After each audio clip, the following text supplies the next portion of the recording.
And vector subtraction.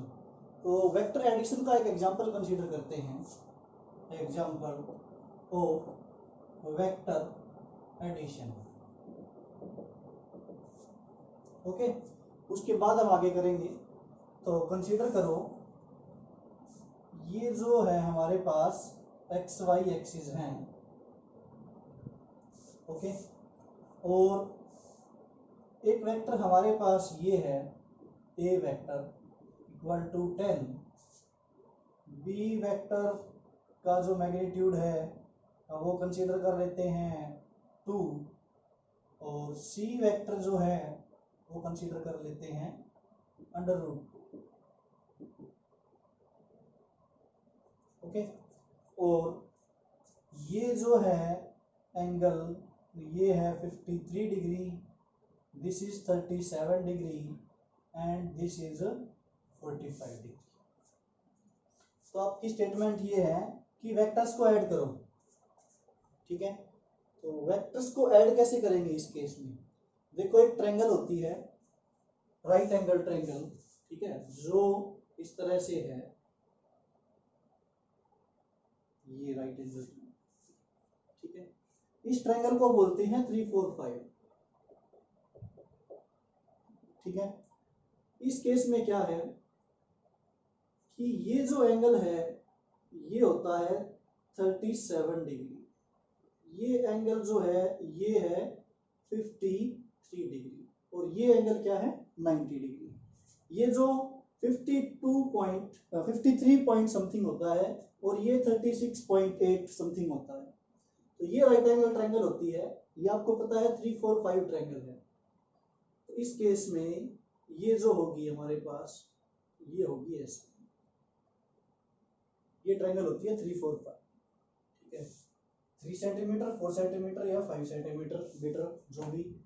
तो इस case में क्या है, जो 37 डिग्री का एंगल है ये एंगल स्मॉल है 53 से, तो स्मॉल एंगल के सामने स्मॉल साइड होगी 3 की। 53 एंगल जो है वो ग्रेटर है, तो ग्रेटर के सामने जो साइड होगी वो क्या होगी 4 की, और पाइथागोरस थ्योरम से 3 का स्क्वायर प्लस 4 का स्क्वायर करके हम हाइपोटेन्यूज कैलकुलेट कर सकते हैं 5। तो ये ट्रायंगल होती है हमारी। इस केस में हमारे पास अगर हम वैल्यूज का जो यूज करते हैं न्यूमेरिकल्स में, तो वो कौन कौन सी वैल्यूज हैं? साइन 37 डिग्री, कोस 37 डिग्री, साइन 53 डिग्री और कोस 53 डिग्री। देखो ये इंपॉर्टेंट न्यूमेरिकल है, आगे भी यूज होगा, +2 में भी यूज होगा, तो वेरी इंपॉर्टेंट टॉपिक। तो ये ट्रायंगल जो है इस केस में हमें इनकी वैल्यूज का यूज करना है। देखो साइन थीटा, थीटा हम क्या ले रहे हैं 37, तो अगर हम 37 कंसीडर कर रहे हैं थीटा, तो इसके सामने परपेंडिकुलर ये लेंगे और ये होगा बेस और ये हाइपोटेन्यूज, परपेंडिकुलर ये लेंगे अगर थीटा ये कंसीडर कर रहे हैं। तो साइन में क्या होता है परपेंडिकुलर बाय हाइपोटेन्यूज, तो क्या वैल्यू आएगी इसकी? परपेंडिकुलर क्या है हमारे पास 3 बाय हाइपोटेन्यूज क्या है 5। नाउ कोस 37 डिग्री एंगल है, तो इसके सामने ये परपेंडिकुलर होगा और ये क्या होगा बेस। तो कोस की वैल्यू क्या होती है बेस बाय हाइपोटेन्यूज मीन 4/5, तो इसकी वैल्यू क्या यूज करेंगे हम 4/5। नाउ साइन 53, अगर एंगल हम क्या ले रहे हैं 53 ये ले रहे हैं, तो इसके सामने जो साइड होगी वो क्या होगी परपेंडिकुलर, थीटा के सामने क्या है परपेंडिकुलर, और ये क्या है हाइपोटेन्यूज। तो साइन थीटा क्या होता है परपेंडिकुलर बाय हाइपोटेन्यूज मीन 4/5। कोस 53 की वैल्यू क्या होगी? कोस 53 की वैल्यू थीटा के सामने परपेंडिकुलर है ये, तो ये बेस हुआ, base by hypotenuse mean 5/3। Okay, तो ये हम जो वैल्यूज हैं वो न्यूमेरिकल्स में यूज करते हैं +1 और +2 में। तो ये इंपॉर्टेंट ट्रायंगल है, इस पे बेस्ड काफी सारे न्यूमेरिकल्स आते हैं। तो आपको ये ट्रायंगल में साइड्स गिवन नहीं होंगी, आपको सिर्फ एक एंगल गिवन होगा, या तो ये या फिर ये, जैसा कि इस केस में गिवन है। तो इस केस में हम कैसे कैलकुलेट करेंगे? 53 एंगल गिवन है, यहां से परपेंडिकुलर ड्रा करेंगे, ये हमारे पास क्या है ए वेक्टर, तो ये हमारे पास क्या आएगा ए कोस 53, 3। ठीक है, ये थीटा है, तो ए कोस थीटा ए है जिसके साथ थीटा बन रहा है, हमने कंसीडर किया कंपोनेंट ऑफ वेक्टर में, तो ये ए कोस थीटा और ये क्या रहेगा ए साइन थीटा, ए वेक्टर साइन थीटा कितना है 53 डिग्री। ओके, तो साइन और कोस के बीच में क्या रहता है हमारा ए रहता है रिजल्टेंट वेक्टर। तो ऐसे इस केस में बी की वैल्यू कंसीडर करेंगे, तो ये बी है और ये एंगल है, तो यहाँ क्या आएगा बी कोस 37 डिग्री, कंपोनेंट कर रहे हैं बी के कोस और साइन को, तो यहाँ पे क्या आएगा हमारे पास बी साइन 37 डिग्री। ठीक है, इसी तरह से ये राइट एंगल ट्रायंगल बनेगी यहाँ। ओके, तो इस केस में ये 53 है, तो ये कितना होगा 37, ये 37 है, तो ये क्या होगा 53 होगा। और 45 में ये राइट एंगल ट्रायंगल होगी आपकी, तो इस केस में ये क्या होगा सी कोस 45 डिग्री, और इस साइड इस सी का कंपोनेंट जो आएगा वो क्या आएगा सी साइन 45 डिग्री। तो हमने इसके कंपोनेंट्स यूज किए हैं और हमें वेक्टर का एडिशन करना है। तो देखो सबसे पहले वेक्टर का जो एडिशन है वो एक्स एक्सिस के अलोंग होगा। ठीक है, एक्स एक्सिस के अलोंग जो वेक्टर आएगा हमारे पास उसको हम क्या बोलते हैं ए एक्स वेक्टर, सॉरी इस केस में हम आर एक्स वेक्टर लिखेंगे। आर एक्स वेक्टर जो है हमारे पास वो क्या आएगा ए में ए एक्स एक्सिस पे ए का कंपोनेंट क्या है ए कोस 53। ठीक है, और ए की जो वैल्यू है वो क्या है 10, तो हम इसको लिखेंगे ए एक्स। ठीक है, ये बी का कंपोनेंट है एक्स की साइड में, तो ये क्या है ये हम पहले भी कर चुके हैं बी एक्स, और ये जो है इस साइड ये क्या है सी एक्स। ठीक है, इसी तरह से ये जो है ए का कंपोनेंट वाई एक्सिस के अलोंग ये क्या है ए वाई, सी का कंपोनेंट वाई एक्सिस के अलोंग क्या है सी वाई, और बी का कंपोनेंट वाई एक्सिस के अलोंग क्या है बी वाई। ओके, तो आर एक्स रिजल्टेंट वेक्टर जो एक्स की डायरेक्शन में आएगा वो क्या आएगा A X plus B X plus C X. ठीक है, तो इस केस में हमारे पास क्या वेक्टर आएगा equal to R X I cap plus R Y J cap. Okay, तो इस केस में हम इसको ऐसे राइट करते हैं R X vector plus R Y vector, ये होता है हमारे पास, ये हम रीड कर चुके हैं पहले। तो इस केस में हमें क्या कैलकुलेट करना है सबसे पहले आर एक्स वेक्टर। तो आर एक्स वेक्टर कैसे कैलकुलेट करेंगे R X vector. Okay, R X vector क्या है जो ए बी और सी के जो कंपोनेंट है एक्स की साइड उनको हम ऐड करेंगे। तो देखो ए कोस 53, ठीक है, ए की वैल्यू क्या है 10, तो इस केस में ए x I cap plus B x I cap plus C x I cap, ये हम लिख सकते हैं एक्स एक्सिस के अलोंग। तो ए एक्स की वैल्यू जो है वो क्या है हमारे पास ए एक्स की वैल्यू, ठीक है, ए एक्स की वैल्यू हमारे पास क्या है यही राइट कर लेते हैं। ए की वैल्यू क्या है 10। ठीक है, कोस 53, कोस की वैल्यू क्या है 53 की, यहां से यूज करेंगे हम 5/3, 5/3 सॉरी हाँ ये हमने गलत लिख दिया यहाँ, कोस 53 बेस बाय हाइपोटेनियस 3/5 आएगा।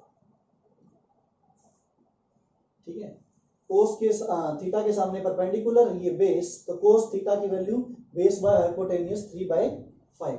ओके, तो इस केस में कोस 53 की वैल्यू इस ट्रायंगल में क्या आएगी, अगर ये 53 है तो वही ट्रायंगल कंसीडर करेंगे, ये 4 ये 3 और ये 5, तो कोस 53 के थीटा के सामने परपेंडिकुलर।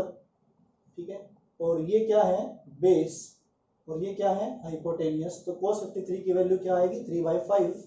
तो ए एक्स की जो वैल्यू है वो क्या आएगी हमारे पास ए एक्स की वैल्यू 10 इंटू कोस 53 की वैल्यू क्या है 3/5, तो ये कितना आ जाएगा ए एक्स हमारे पास 5 इंटू 2 6 आ जाएगा। ए एक्स की वैल्यू क्या आ गई हमारे पास 6 आई कैप प्लस बी एक्स की वैल्यू क्या है, बी एक्स की वैल्यू क्या है, एक बी की वैल्यू क्या है 2 इंटू कोस 37, cos 37 की वैल्यू क्या आएगी 4/5। एग्जाम्पल क्या है, जैसे ये 53 होगा तो यहाँ पे इस ट्रायंगल के लिए ये जो है वो क्या होगा 4 और ये क्या होगा 3 और ये क्या होगा 5। तो cos 37 थीटा के सामने परपेंडिकुलर और ये क्या है बेस, तो बेस बाय हाइपोटेनियस 4/5। तो cos 37 की वैल्यू क्या है 4/5। ऐसे ही यही वैल्यूज यूज करेंगे हम, तो ये हमारे पास क्या आएगी 8/5। सिमिलर वे में हम इन सब की वैल्यूज जैसे sin 37 की है, इन सब की वैल्यूज हम जो है वो इस फॉर्मूले में पुट कर देंगे।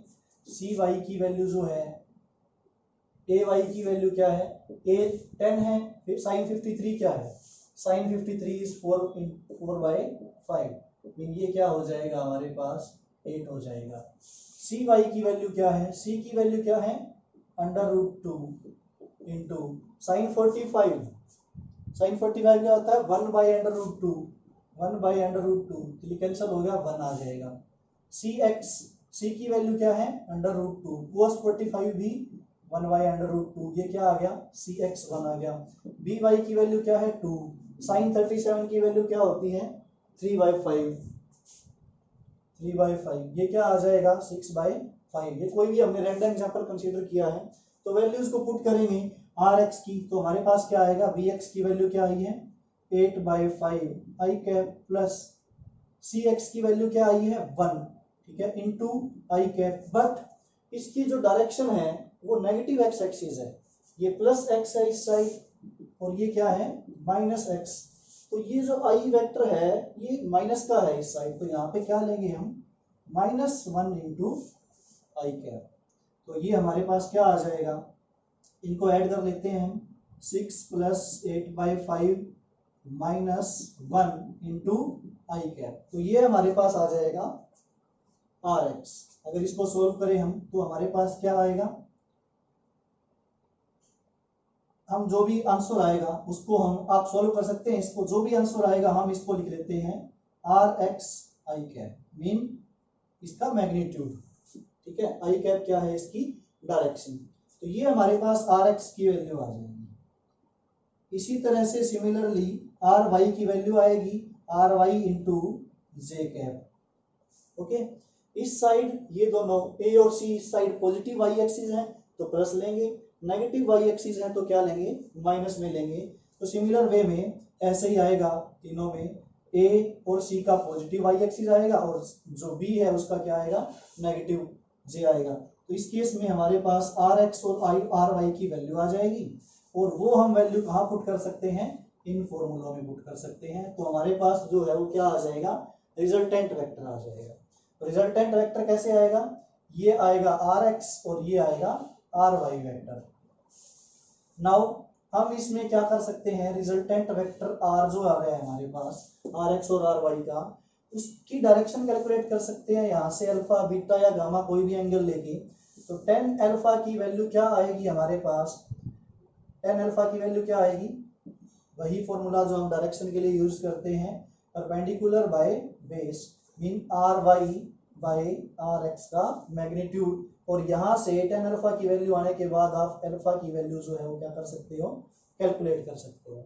तो इस तरह से न्यूमेरिकल आएगा ये आपका। ओके, ये हमारा न्यूमेरिकल था वेक्टर एडिशन के ऊपर, इंपॉर्टेंट न्यूमेरिकल। और ये जो ट्रायंगल है ये वेरी वेरी इंपॉर्टेंट ट्रायंगल है। ओके, नाउ हम डिस्कस करेंगे आगे नल वेक्टर को। नाउ हम डिस्कस करेंगे नल वेक्टर को, जीरो वेक्टर और नल वेक्टर। ओके, ये भी इंपॉर्टेंट है। तो जीरो वेक्टर या नल वेक्टर क्या होता है, जीरो वेक्टर मीन्स जिसका मैग्नीट्यूड क्या हो जीरो और उसकी डायरेक्शन जो है वो क्या रहेगी आर्बिट्रेरी। जीरो वेक्टर क्या है मैग्नीट्यूड क्या रहे जीरो और डायरेक्शन जो है वो क्या रहे आर्बिट्रेरी। कोई भी डायरेक्शन हो सकती है रैंडम और मैग्नीट्यूड उसका क्या रहेगा जीरो वेक्टर का जीरो रहेगा। कैसे रिप्रेजेंट करेंगे जीरो या नल वेक्टर को, हम ऐसे रिप्रेजेंट करेंगे जीरो वेक्टर से। ओके, तो क्या है स्केलर और वेक्टर में डिफरेंस होता है। बुक में या पेपर में क्वेश्चन पेपर में कहीं भी देखना कहीं पे अगर लिखा हुआ है ए और कहीं पे ऐसा ए लिखा हुआ है, ठीक है, मीन कहने का मतलब क्या है, ये सिंपल ए और ये बोल्ड ए, सिंपल ए में क्या होता है स्केलर क्वांटिटी, और बोल्ड जो होता है मीन जो बोल्ड किया हो, हाईलाइट किया हुआ हो, जो डार्क बोल्ड हो, गहरा काला जो अक्षर है, वो बोल्ड अक्षर जो है वो किसको रिप्रेजेंट करता है, ऑलवेज वेक्टर क्वांटिटी को रिप्रेजेंट करता है। तो आप ये आपको पहचान आनी चाहिए स्केलर और वेक्टर की। तो जीरो वेक्टर है ये हमारे पास।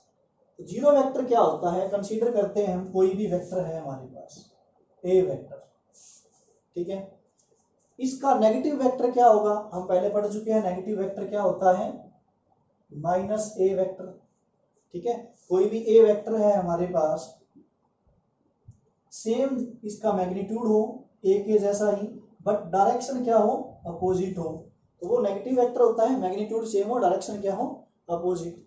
तो जब एक वेक्टर को उसी के नेगेटिव वेक्टर में ऐड कर दें हम, तो हमारे पास क्या आता है, जीरो वेक्टर आता है। ओके, तो जीरो वेक्टर का जो एरो होता है साइन, एरो हेड जो होता है, उसकी जो डायमेंशन है वो नेग्लिजिबल है, जीरो, वो डिफाइन नहीं कर सकते हम। तो जीरो वेक्टर ये होता है जब एक वेक्टर को उसी के नेगेटिव वेक्टर में ऐड कर दें तो हमारे पास क्या आंसर आएगा, जीरो वेक्टर आएगा। अगर हम किसी को वेक्टर को जीरो से मल्टीप्लाई कर दें, मीन हमारे पास जीरो वेक्टर है और उसको हम ए वेक्टर से मल्टीप्लाई कर दें, तो जीरो वेक्टर को किसी भी वेक्टर से मल्टीप्लाई करें कैसे भी, हमारे पास आंसर हमेशा क्या आएगा, जीरो वेक्टर आएगा। When zero vector is multiplied by any vector, then we get the answer zero vector. अगर हम प्लस या माइनस करें, अगर हम कोई भी वेक्टर है ए वेक्टर, उसमें जीरो वेक्टर को प्लस कर दें, तो जो रिजल्ट है वो ए वेक्टर ही रहेगा। जो रिजल्ट है, resultant vector does not change the original vector, या फिर चेंज की जगह हम लिख सकते हैं एल्टर, मीन ए वेक्टर में कोई भी वेक्टर उसमें जीरो वेक्टर ऐड करेंगे तो क्या आएगा, ए वेक्टर आएगा, इस पे कोई जो हमारे पास वेक्टर है उस पे कोई इफेक्ट नहीं होगा, कोई एल्टर नहीं होगा कुछ भी। अगर इसमें से माइनस करें जीरो वेक्टर तो भी हमारे पास क्या आएगा, सेम रिजल्ट आएगा, सेम वेक्टर आएगा, उसका कोई रिजल्ट कुछ भी अल्टर नहीं होगा।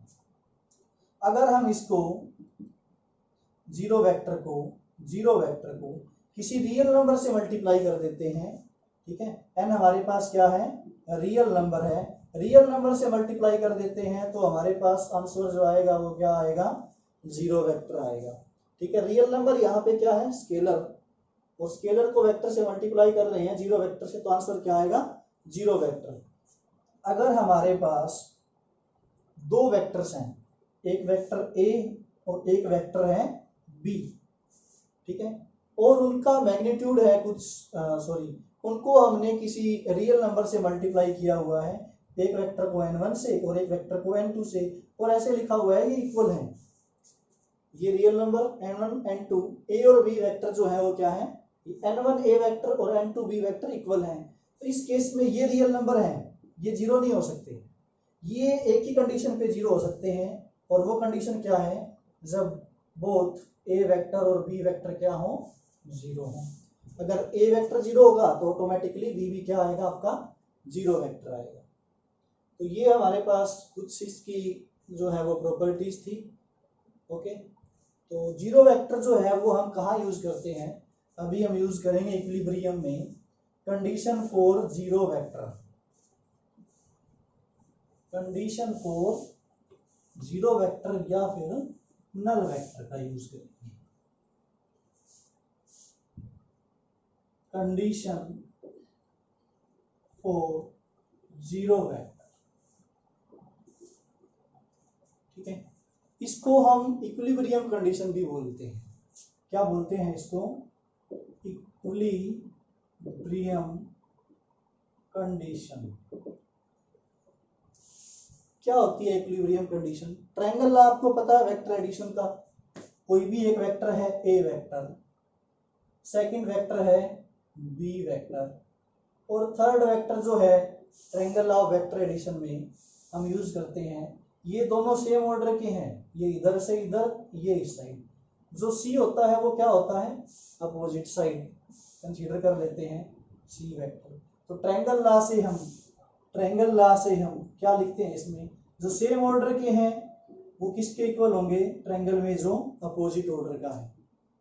ठीक है, अगर ये अपोजिट ऑर्डर का ना हो और इसकी डायरेक्शन जो है वो इस साइड ना हो के सेम ऑर्डर इस साइड हो, तो क्या है, हम इसमें क्या यूज करेंगे, माइनस सी वेक्टर यूज करेंगे। आपको पता है अगर ये वेक्टर सी है तो सेम मैग्नीट्यूड का इसी साइड अपोजिट डायरेक्शन में क्या होता है, माइनस सी वेक्टर होता है। ठीक है, तो हम इसकी जगह क्या यूज कर रहे हैं, माइनस सी वेक्टर। कब यूज कर रहे हैं, जब तीनों वेक्टर ट्रायंगल में क्या है, सेम ऑर्डर में है। तो इस केस में हमारे पास ये इस साइड आएगा माइनस सी, तो क्या आ जाएगा हमारे पास, A vector plus B vector plus C vector equal to 0 vector. ठीक है, तो ये हमारे पास इनका सम जो है वो किसके इक्वल है, नल वेक्टर के इक्वल। अगर ये ए बी और सी तीनों कैसे हैं, सेम ऑर्डर में। ऐसे ही हमने पॉलीगन लॉ किया था। ठीक है, पॉलीगन लॉ में क्या था, जो साइड्स थी पॉलीगन की, ठीक है, A vector B vector same order में थी, सी वेक्टर डी वेक्टर। ठीक है, ये ओपन साइड्स थी, और क्लोज साइड जो होती है, ठीक है, क्लोज साइड ई वेक्टर जो है वो अपोजिट डायरेक्शन में होती है, अपोजिट ऑर्डर में। बट अगर ये इसी तरह सेम ऑर्डर में हो, मीन अगर एक क्लोज पॉलीगन हो और सब के सब वेक्टर्स जो हैं एक पॉइंट पे एक्ट कर रहे हैं जो कि सेम ऑर्डर में है, सेम टाइम पे, तो इस केस में हमारे पास जो वेक्टर का रिजल्टेंट आएगा वो क्या आएगा, plus B vector equal to 0। Same इसी तरह A plus B plus C plus D जो है वो ई वेक्टर के इक्वल होता है, बट अपोजिट ऑर्डर में होता है।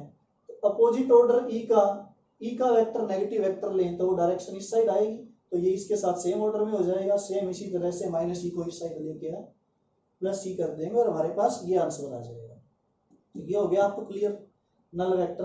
तो ये जो कंडीशन है ये किसकी कंडीशन है, इक्विलिब्रियम कंडीशन है। इस केस में नेट रिजल्टेंट वेक्टर जो है वो क्या है, 0 वेक्टर है, क्योंकि ये जो रिजल्टेंट आया है, ठीक है, इस साइड ये क्या है, 0 वेक्टर। इनका सम क्या आएगा, टोटल 0 वेक्टर। ये इस साइड लेंगे, इस साइड क्या बचा, 0। ऐसे ही जो ये अपोजिट ऑर्डर में हमने किया है रिजल्टेंट का, रिजल्टेंट हमारे पास क्या था, रिजल्टेंट यही राइट कर देता हूं मैं। रिजल्टेंट हमारे पास क्या था, ऐसे था, सी वेक्टर। ठीक है, हमने क्या किया, उसके अपोजिट सी वेक्टर लिया ये, तो जो रिजल्टेंट के अपोजिट इक्वल मैग्नीट्यूड का वेक्टर हो, ठीक है, वो तो नेगेटिव रिजल्टेंट बोल देते हैं उसको, या फिर हम उसको बोलते हैं इक्विलिब्रेंट वेक्टर। ये जो वेक्टर है हमारे पास, जो ट्रायंगल लॉ में इस ऑर्डर में लिया है हमने, जो क्या कर रहा है, रिजल्टेंट वेक्टर को बैलेंस कर रहा है। इक्विवेलेंट वेक्टर जो है वो क्या करता है, बैलेंसेस रिजल्टेंट वेक्टर, जो रिजल्टेंट वेक्टर को बैलेंस कर दे। ये सी इस साइड था, इसके अपोजिट सेम मैग्नीट्यूड का अपोजिट डायरेक्शन में सी को बैलेंस कर दिया उसने, तो जो रिजल्टेंट वेक्टर को बैलेंस करते हैं उसको क्या बोलते हैं, इक्विलिब्रेंट वेक्टर बोलते हैं। ओके, नाउ इक्विलिब्रियम की कंडीशन में एक और जो हमारे पास है इंपॉर्टेंट टॉपिक, वो क्या है, वो है हमारे पास लेमीज थ्योरम। इंपॉर्टेंट है, और इसके ऊपर न्यूमेरिकल्स जो आएंगे वो भी काफी इंपॉर्टेंट होंगे। काफी जगह आते हैं, +1 में आते हैं, +2 में भी आते हैं। तो नेक्स्ट टॉपिक जो है हमारा वो क्या है, लेमीज थ्योरम। ओके, तो डेफिनेशन बिल्कुल इजी है इसकी। कोई भी फोर्सेस हैं या कोई भी वेक्टर्स हैं हमारे पास, 3 वेक्टर्स ले लेते हैं, A vector B vector and C vector. Okay, तो ये हम फोर्सेस भी ले सकते हैं और वेक्टर्स भी ले सकते हैं। तो हम यहाँ पे फोर्सेस कंसीडर कर लेते हैं कि ए बी और सी जो है वो क्या है, तीन अलग अलग फोर्सेस हैं। ए और बी के बीच एंगल जो है वो क्या है, गामा। ठीक है, alpha beta gamma angle consider कर लेते हैं। बी और सी के बीच एंगल क्या है, अल्फा, और ए और सी के बीच एंगल क्या है, बीटा। ओके, तो हमने एंगल कंसीडर कर लिए, ये अल्फा बीटा और गामा। तो लेविस थ्योरम क्या बोलती है, देखो कि ये जो फोर्स है, ठीक है, ए वेक्टर की जो फोर्स है, ए वेक्टर जो फोर्स है वो डायरेक्टली प्रोपोर्शनल होगा किसके, sine of angle between the remaining two vectors. कि तीन वेक्टर्स हैं ए बी सी, तीन फोर्सेस हैं, तो ये जो एक फोर्स है ये जो है वो किसके इक्वल प्रोपोर्शनल होगी, किसके प्रोपोर्शनल होगी, जो रिमेनिंग टू फोर्सेस हैं बी और सी, उनके बीच जो एंगल है उसके साइन के प्रोपोर्शनल होगी, साइन अल्फा के। सिमिलर वे में बी जो है वो किसके प्रोपोर्शनल होगी, जो बी को छोड़ के जो दो वेक्टर्स बच गए हमारे पास, दो फोर्सेस, उनके बीच में जो एंगल है उसके। तो बी वेक्टर जो है वो किसके प्रोपोर्शनल होगा, साइन बीटा के, और सी वेक्टर किसके प्रोपोर्शनल होगा, साइन गामा के। ओके, तो हम इसको ऐसे राइट करते हैं, प्रोपोर्शनल का साइन रिमूव करके क्या यूज करते हैं, इक्वल टू कांस्टेंट यूज करते हैं। तो इस केस में हम तीनों कांस्टेंट को के लेते हैं, तो प्रोपोर्शनल का साइन रिमूव करके इक्वल टू के, इक्वल टू के, इक्वल टू के। यहाँ से के की वैल्यू क्या आएगी, ए बाय साइन अल्फा, यहाँ से क्या आएगी, बी बाय साइन बीटा, और यहाँ से क्या आएगी, C by sine gamma, equal to क्या आएगा, कांस्टेंट। तो हम इन तीनों का यूज करते हैं। तो ये हमारे पास जो है वो क्या है, लेमिस थ्योरम क्या बोलती है, the force on one side is proportional to the sine of angle between the remaining two forces। तो ये हमारे पास इसका रिजल्ट है लेमिस थ्योरम का। ठीक है, तो अभी हमने जो ट्रायंगल, इससे पहले हमने जो कंडीशन की थी इक्विलिब्रियम वेक्टर की, वो क्या थी, ए वेक्टर बी, एक्स वाई लिख देता हूँ मैं इनको, एक्स वाई और जेड, ये ए वेक्टर है, ये बी वेक्टर है, और ये सी वेक्टर है। तो इस केस में मैथ में एक थ्योरम यूज होती है। ठीक है, क्या थ्योरम यूज होती है इस केस में मैथ में, A vector A divide by X Y, ठीक है, जो है उसी की साइड, इक्वल टू बी, ये आपने 10th क्लास में भी की होगी, B divide by Y Z, equal to C divide by X Z. तो ये हम यूज करेंगे न्यूमेरिकल्स के अंदर। ठीक है, तो जो हमारे पास हमने ट्रायंगल की 3, 4, 5 की, उसके ऊपर बेस्ड न्यूमेरिकल जो है वो आप निकाल सकते हो। ठीक है, या फिर किसी भी ट्रायंगल के बेस पे आप न्यूमेरिकल जो है वो कैलकुलेट कर सकते हो।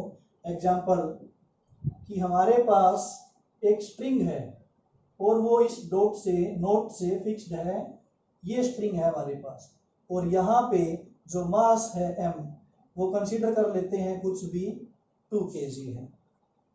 तो ये हमारे पास एक पेंडुलम टाइप में है, और ये जो मूव कर रहा है ये इसकी क्या होती है, एक्सट्रीम पोजीशंस।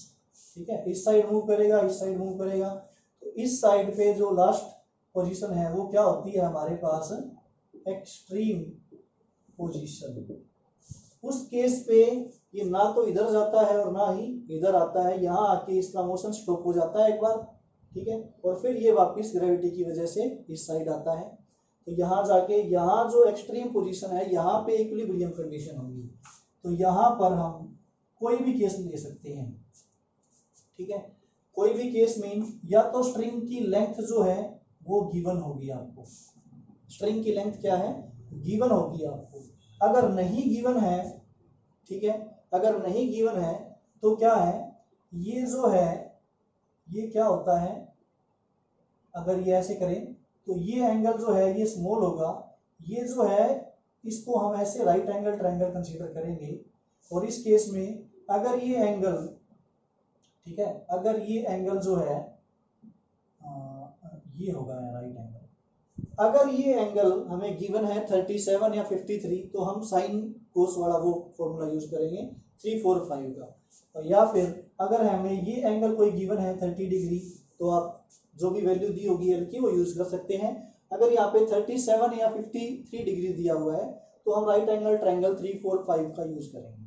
ओके, तो ऐसे में कोई भी अगर आपको ऐसे गिवन हो एंगल 37 डिग्री या फिर एंगल 53 डिग्री तो हम कौन सी ट्रायंगल का यूज करेंगे 345 का। 53 के सामने 4, 37 के सामने 3 और ये हाइपोटेन्यूज क्या रहेगा 5। इस केस में हमें बोला जाए कि ये जो पेंडुलम है ये डिस्प्लेस कितना हुआ है, सॉरी, तो ये हम यहाँ से लेंगे, ये हॉरिजॉन्टल में कितना डिस्प्लेस हुआ है अगर इस पे हॉरिजॉन्टल पे फोर्स लगाई जाए F, ठीक है, तो हॉरिजॉन्टल जो है वो ये डिस्टेंस होगी, ठीक है, तो ये डिस्टेंस और ये डिस्टेंस हम नियरली इक्वल लेंगे क्योंकि ये पॉइंट जो है वो नियरली इक्वल होता है, इसके बहुत पास होता है। तो इस केस में क्या होगा हमारे पास, यहाँ पे ये वेट आ जाएगा 2 kg का, ठीक है, और एक्सेलरेशन ड्यू टू ग्रेविटी नीचे जो काम कर रही है वो कितनी है 9.8 मीटर पर सेकेंड स्क्वायर। तो ये हमारे पास F आ जाएगा m इंटू जी या फिर m इंटू ए। तो यहाँ से हम ये F कैलकुलेट कर सकते हैं। ये F हमें कुछ भी गिवन होगी या फिर हम इसको राइट कर लेते हैं, कुछ भी R राइट कर लेते हैं। स्ट्रिंग में जो टेंशन होगी वो क्या होगी T वेक्टर। इस स्ट्रिंग में ये वेट नीचे की साइड है तो इस स्ट्रिंग में टेंशन कहाँ होगी, इस साइड T वेक्टर होगी। तो इस केस में हम ट्रायंगल के नाम लिख लेते हैं OAB, ठीक है। OAB में देखो इसमें हम क्या यूज करेंगे, AB की साइड जो फोर्स लग रही है वो क्या लग रही है R बाई AB जो हमने अभी किया, ठीक है, R by AB equal to T by OB